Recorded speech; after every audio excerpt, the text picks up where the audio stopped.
Tour d'Europe, tous les jours, on se retrouve Martin Maréchal, et aujourd'hui, on va parler de quelque chose qui, évidemment, est à la une de toutes les discussions depuis pas mal de temps, et je pense qu'on ne pourra plus échapper à la problématique du climat.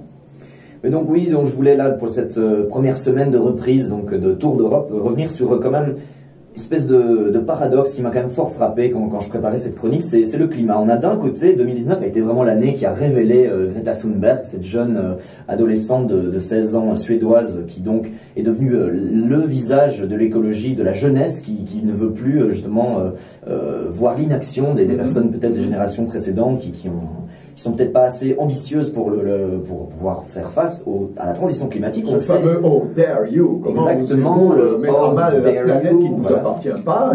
Ou alors elle en a sorti un autre qui a fait le buzz, c'est le OK Boomer, donc en disant voilà, elle ne peut plus entendre ces gens qui sont nés dans les années 60 lui faire la morale parce qu'elle voit l'urgence, et elle a été suivie par de nombreuses personnes. On sait aussi qu'au mois de décembre, elle a été révélée comme étant la personnalité de l'année par le Time Magazine, qui est quand même fait grincer les dents pas mal de personnalités, évidemment. Tout à fait, et en même temps, ce n'est pas n'importe quoi. Elle est la plus jeune lauréate, évidemment, à avoir reçu cette couverture.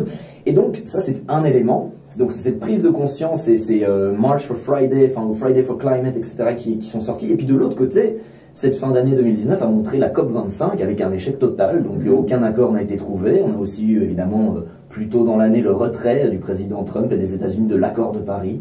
Et donc voilà, une espèce de paradoxe entre, d'un côté, cette personnalité, ce combat climatique qui était au devant de la scène de 2019, et puis en même temps, 2019 se termine par un échec cuisant de COP25. On espère que la prochaine à Glasgow sera peut-être un peu meilleure. Ce serait dommage d'opposer évidemment les nouvelles générations aux générations actuelles ou les anciennes générations. Ce serait vraiment l'erreur à ne jamais commettre. Martin, on se retrouve très vite.